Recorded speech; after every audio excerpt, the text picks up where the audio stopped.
اللہ الرحمن الرحیم۔ السلام علیکم ورحمۃ اللہ وبرکاتہ۔ آج کا عنوان ہے ہمارے پیارے اسلام میں سلام کی کیا اہمیت ہے اور ہمیشہ اسلامی طریقے پر سلام کیجیے۔ عنوان ہے ہمارے اسلام میں سلام کی کیا اہمیت ہے۔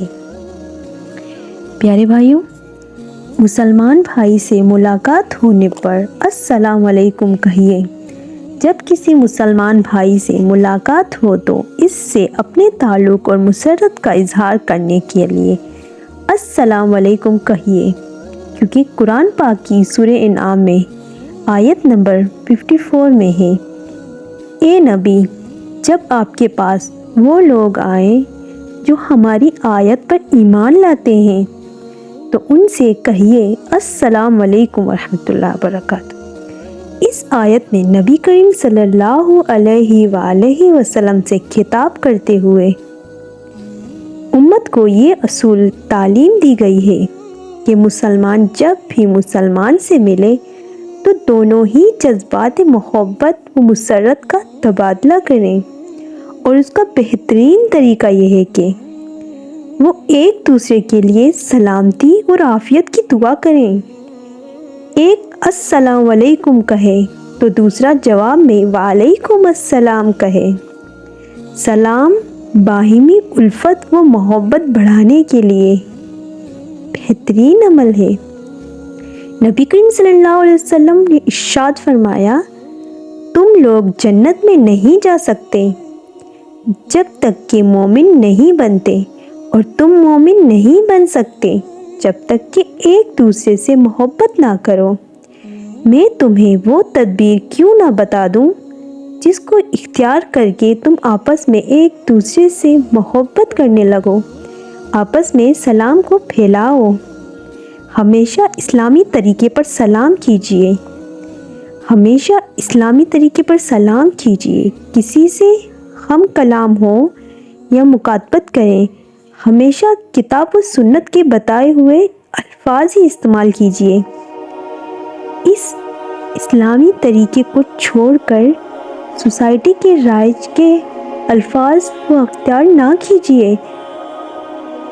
اسلام کا بتایا ہوا یہ انداز خطاب نہایت سادہ، بامعنی اور پر اثر بھی ہے، اور سلامتی و عافیت کی جامع ترین دعا بھی ہے۔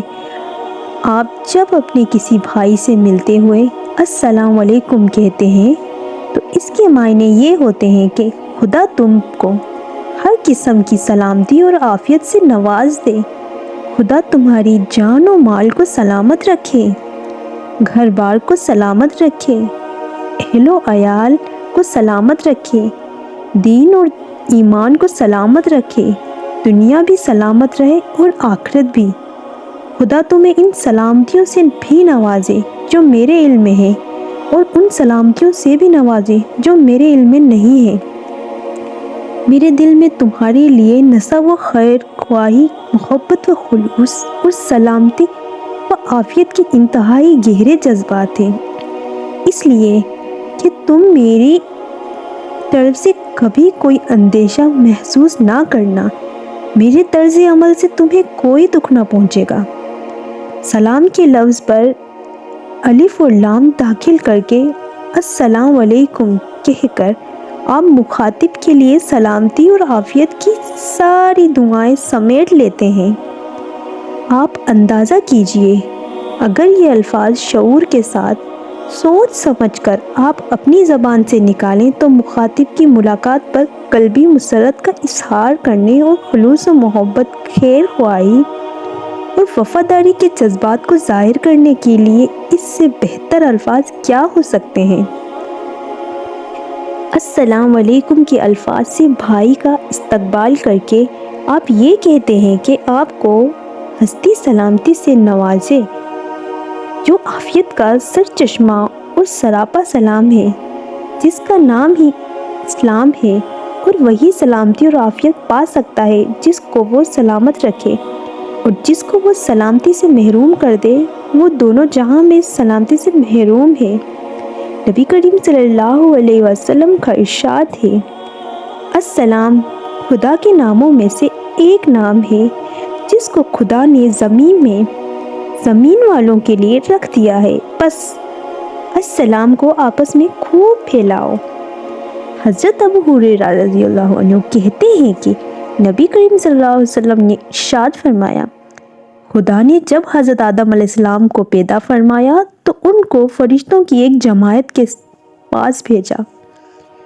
ان کے پاس بھیجتے ہوئے یہ حکم دیا کہ جاؤ اور ان بیٹھے ہوئے فرشتوں کو سلام کرو اور وہ سلام کے جواب میں جو دعائیں اس کو غور سے سننا اور محفوظ رکھنا، اس لیے کہ یہ ساری دعائیں تمہاری اولاد کی دعائیں ہوں گی اور تمہارے لیے۔ چنانچہ حضرت آدم علیہ السلام فرشتوں کے پاس پہنچے اور کہا، السلام علیکم۔ فرشتوں نے جواب میں کہا، السلام علیکم ورحمۃ اللہ، یعنی ورحمۃ اللہ کا اضافہ کر کے جواب دیا۔ قرآن حکیم میں ہے کہ فرشتے جب مومنوں کی روح قبض کرنے آتے ہیں تو آ کر سلام علیکم کرتے ہیں۔ ایسے ہی جزا دیتا ہے خدا متقی لوگوں کو، ان متقی لوگوں کو جن کی روحیں پاکیزگی کی حالت میں جب فرشتے قبض کرتے ہیں تو کہتے ہیں، السلام علیکم، جاؤ جنت میں داخل ہو جاؤ اپنے اعمال صالح کی صلہ میں۔ جنت کے دروازوں پر جب یہ متقی لوگ پہنچیں گے تو جنت کے ذمہ دار بھی انہی الفاظ کے ساتھ ان کا شاندار خیر مقدم کریں گے۔ جو لوگ پاکیزگی اور فرمانبرداری کی زندگی گزارتے رہتے ہیں ان کے چھتے جنت کی طرف دروازہ کر دیے جائیں گے، اور جب وہ وہاں پہنچیں گے تو اس کے دروازے سے ہی پہلے ان کا استقبال میں کھلے ہوئے ہوں گے تو جنت میں ذمہ داروں ان سے کہا جائے گا، السلام علیکم، بہت ہی اچھے رہے، داخل ہو جاؤ اس جنت میں ہمیشہ کے لیے۔ اور جب یہ لوگ جنت میں داخل ہو جائیں گے تو فرشتے جنت کے ہر دروازے سے داخل ہو کر ان کو سلام کہیں گے، اور فرشتے ہر دروازے سے ان کا استقبال کے لیے آئیں گے اور ان سے کہیں گے، السلام علیکم، یہ صلہ ہے تمہارے صبر و ثبات کی روشنی کا، بس کیا ہی خوب ہے آخرت کا گھر۔ اور اہل جنت آپس میں خود بھی ایک دوسرے کا استقبال انہی کلمات کے ساتھ کریں گے۔ وہاں ان کی زبان پر یہ صدا ہوگی کہ اے خدا تو پاک و برتر ہے، اور ان کی باہمی دعا یہ ہوگی، سلام ہو تم پر، اور خدا کی طرف سے بھی ان کے لیے سلام و رحمت کی صدائیں ہوں گی۔ جنت والے اس دن عیش و نشاط کی مشغلوں میں ہوں گے، وہ اور ان کی بیگمات گھنے سایوں میں تکیے لگائے ہوں گی، اور ان کے لیے جنت میں ہر قسم کے لذیذ میوے ہوں گے، اور وہ سب کچھ ہوگا وہ جو طلب کریں گے۔ رب رحیم کی جانب سے ان کے لیے سلام کی صدا ہے۔ مسلمان کو سلام کیجیے، چاہے آپ انہیں جانتے ہوں یا نہ جانتے ہوں۔ گھر میں داخل ہونے پر گھر والوں کو بھی سلام کیجیے، چھوٹے بچوں کو بھی سلام کریں۔ خواتین مردوں کو بھی سلام کر سکتی ہیں اور مرد بھی خواتین کو سلام کر سکتے ہیں۔ حضرت اسماء انصاری رضی اللہ فرماتی ہیں کہ میں اپنی سہیلیوں کے ساتھ بیٹھی ہوئی تھی کہ نبی کریم صلی اللہ علیہ وسلم ہمارے پاس سے گزرے تو آپ صلی اللہ علیہ وسلم نے ہم لوگوں کو سلام کیا۔ حضرت بھانی فرماتی ہے کہ میں نبی کریم صلی اللہ علیہ وسلم کی خدمت میں حاضر ہوئی، آپ صلی اللہ علیہ وسلم اس وقت غسل فرما رہے تھے۔ میں نے آپ صلی اللہ علیہ وسلم کو سلام کیا تو آپ صلی اللہ علیہ وسلم نے دریافت فرمایا، کون ہو؟ میں نے کہا، ہانی۔ فرمایا، خوش آمدید۔ کرنے میں کبھی بخل نہ کیجیے، زیادہ سے زیادہ سلام کرنے کی عادت ڈالیے، اور سلام کرنے میں کبھی بخل نہ کیجیے، آپس میں زیادہ سے زیادہ سلام کیا کیجیے۔ سلام کرنے سے محبت بڑھتی ہے اور خدا ہر دکھ اور نقصان سے محفوظ رکھتا ہے۔ نبی کریم صلی اللہ علیہ وسلم کا ارشاد ہے، میں تمہیں ایسی تدبیر بتاتا ہوں جس کو اختیار کرنے سے تمہارے مابین دوستی اور محبت بڑھ جائے گی۔ آپس میں کثرت سے ایک دوسرے کو سلام کیا کرو۔ آپ صلی اللہ علیہ وسلم نے ارشاد فرمایا، سلام کو خوب پھیلاؤ، خدا تم کو سلامت رکھے گا۔ حضرت انس رضی اللہ عنہ کہتے ہیں کہ نبی کریم صلی اللہ علیہ وسلم کے صحابہ بہت زیادہ سلام کیا کرتے تھے۔ سلام کی کثرت کا حال یہ تھا کہ اگر کسی وقت آپ صلی اللہ علیہ وسلم کے ساتھی کسی درخت کی اونٹ میں ہو جاتے اور پھر سامنے آتے تو پھر سلام کرتے، اور آپ صلی اللہ علیہ وسلم کا ارشاد ہے، جو شخص اپنے مسلمان بھائی سے ملے تو اس کو سلام کرے، اور اگر درخت یا دیوار یا پتھر بیچ میں اونٹ بن جائے اور وہ پھر اس کے سامنے آئے تو اس کو پھر سلام کرے۔ حضرت طفیل رضی اللہ عنہ کہتے ہیں کہ میں اکثر حضرت عبداللہ بن عمر کی خدمت میں حاضر ہوتا اور آپ کے ہمراہ بازار جایا کرتا۔ بس جب ہم دونوں بازار جاتے تو حضرت عبداللہ بن عمر جس کے پاس سے بھی گزرتے اس کو سلام کرتے، چاہے وہ کوئی کباڑیا ہوتا، چاہے کوئی دکاندار ہوتا، چاہے کوئی غریب اور مسکین ہوتا، غرض کوئی بھی ہوتا، آپ اس کو سلام ضرور کرتے۔ نبی کریم صلی اللہ علیہ وسلم کا ارشاد ہے، ایک مسلمان کا دوسرے مسلمان پر یہ حق ہے، جب مسلمان بھائی سے ملے تو اس کو سلام کرے۔ سلام کرنے میں ہمیشہ پہل کیجیے، اور اگر کبھی خدا نخواستہ کسی سے انبن ہو جائے تب بھی سلام کرنے اور صلح و صفائی کرنے میں پہل کیجیے۔ نبی کریم صلی اللہ علیہ وسلم کا ارشاد ہے، وہ آدمی خدا سے زیادہ قریب ہے جو سلام کرنے میں پہل کرتا ہے۔ مجلس میں جائیں تو مجلس کو سلام کیجیے، مجلس میں جائیں تو پوری مجلس کو سلام کیجیے، مخصوص طور پر کسی کا نام لے کر سلام نہ کیجیے۔ ایک دن حضرت عبداللہ بن رضی اللہ عنہ مسجد میں تھے، ایک سائل آیا اور اس نے آپ کا نام لے کر سلام کیا۔ حضرت نے فرمایا، خدا نے سچ فرمایا، یا رسول اللہ صلی اللہ علیہ وسلم تبلیغ کا حق ادا کر دیا، اور پھر آپ گھر تشریف لے گئے۔ لوگ انتظار میں بیٹھے رہے۔ آپ کے فرمانے کا مطلب یہ ہے کہ خیر، جب آپ باہر آئے تو حضرت طارق بن رضی اللہ عنہ نے پوچھا، حضرت ہم لوگ آپ کی بات کا مطلب نہ سمجھ سکے، تو فرمایا، نبی کریم صلی اللہ علیہ وسلم کا ارشاد ہے کہ قیامت کے قریب لوگ مجلسوں میں لوگوں کو مخصوص کر کے سلام کرنے لگیں گے، کسی کے واسطے سے بھی سلام پہنچوا سکتے ہیں۔ سوئے ہوئے لوگوں کے پاس اس طرح سلام کیجیے کہ جاگنے والا سن لے اور سونے والا بیدار نہ ہو۔ اگر آپ کسی ایسی جگہ پہنچے جہاں کچھ لوگ سو رہے ہوں تو ایسی آواز میں سلام کیجیے کہ جاگنے والے سن لیں اور سونے والے کو نیند میں خلل نہ پڑے۔ سلام کا جواب نہایت خندہ پیشانی سے دیجیے، یہ مسلمان بھائی کا حق ہے، اس حق کو ادا کرنے میں کبھی بخل نہ کیجیے۔ نبی کریم صلی اللہ علیہ وسلم کا ارشاد ہے، مسلمان پر مسلمان کی 5 حق ہیں: سلام کا جواب دینا، مریض کی عیادت کرنا، جنازے کے ساتھ جانا، دعوت قبول کرنا، چھینک کا جواب دینا۔ نبی کریم صلی اللہ علیہ وسلم نے راستوں میں بیٹھنے سے پرہیز کرنے کا کہا۔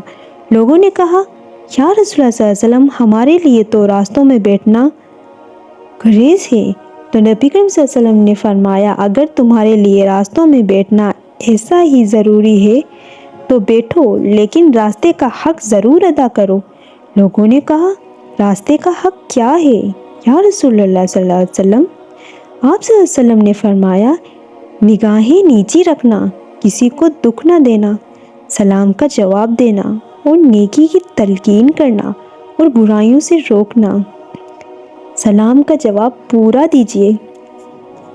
سلام کے جواب میں وعلیکم السلام کہیے، بلکہ وعلیکم السلام ورحمۃ اللہ وبرکاتہ کا بھی اضافہ کیجیے، کیونکہ قرآن پاک کی سورہ نساء میں آیا ہے، اور جب کوئی تمہیں دعا سلام کرے تو اس کو اس سے بہتر دعا دو، یا پھر وہی الفاظ جواب میں کہہ دو۔ حضرت عمران بن حسین رضی اللہ عنہ کا بیان ہے، نبی کریم صلی اللہ علیہ وسلم کے پاس تشریف فرماتے تھے کہ ایک آدمی آیا اور اس نے السلام علیکم کہا۔ آپ صلی اللہ علیہ وسلم نے سلام کا جواب دیا اور فرمایا، 10 نیکیاں ملیں۔ پھر ایک دوسرا آدمی آیا اور آپ صلی اللہ علیہ وسلم نے السلام علیکم ورحمۃ اللہ کہا۔ آپ صلی اللہ علیہ وسلم نے سلام کا جواب دے دیا اور فرمایا، 20 نیکیاں ملیں۔ اس کے بعد ایک تیسرا آدمی آیا، اس نے آ کر کہا السلام علیکم ورحمۃ اللہ وبرکاتہ۔ آپ صلی اللہ علیہ وسلم نے جواب دیا اور فرمایا 30 یعنی اس کو 30 نیکیاں ملیں۔ حضرت عمر کہتے ہیں کہ ایک مرتبہ میں حضرت ابوبکر صدیق رضی اللہ عنہ کے پیچھے سواری پر سوار تھا۔ جن لوگوں کے پاس سے گزرتے حضرت ابوبکر رضی اللہ عنہ انہیں سلام کہتے اور وہ جواب میں وعلیکم السلام ورحمۃ اللہ وبرکاتہ کہتے اور حضرت ابوبکر صدیق کہتے السلام علیکم ورحمۃ اللہ وبرکاتہ، تو لوگ جواب دے دیتے وعلیکم السلام ورحمۃ اللہ وبرکاتہ۔ اس پر حضرت ابوبکر صدیق نے فرمایا آج تو لوگ فضیلت میں ہم سے بہت بڑھ گئے۔ کسی سے ملاقات ہو تو سب سے پہل سلام کیجیے، گفتگو شروع کر دینے سے پرہیز کیجیے، جو بات چیت کرنی ہو سلام کے بعد کیجیے۔ نبی کریم صلی اللہ علیہ وسلم کا ارشاد ہے جو کوئی سلام سے پہلے کچھ بات کرنے لگے تو اس کا جواب نہ دو۔ جب ملاقات کے وقت اپنے بھائی کو سلام کر لیا اور درمیان میں درخت یا پتھر یا دیوار کی آڑ آ گئی پھر اس وقت دوبارہ ملاقات ہو گئی تو دوبارہ سلام کرے، یعنی یہ نہ سوچے کہ ابھی آدھا منٹ ہی تو سلام ہوا تھا، اتنی جلدی دوسرا سلام کیوں کروں۔ ان حالات میں سلام کرنے سے پرہیز کیجیے۔ جب لوگ قرآن و حدیث پڑھنے پڑھانے یا سننے میں مصروف ہوں، جب کوئی خطبہ دینے اور سننے میں مصروف ہو، جب کوئی اذان یا تکبیر کہہ رہا ہو، جب کسی مجلس میں کسی دینی موضوع پر گفتگو ہو رہی ہو یا کوئی کسی کو دینی احکام سمجھا رہا ہو، جب استاد پڑھانے میں مصروف ہوں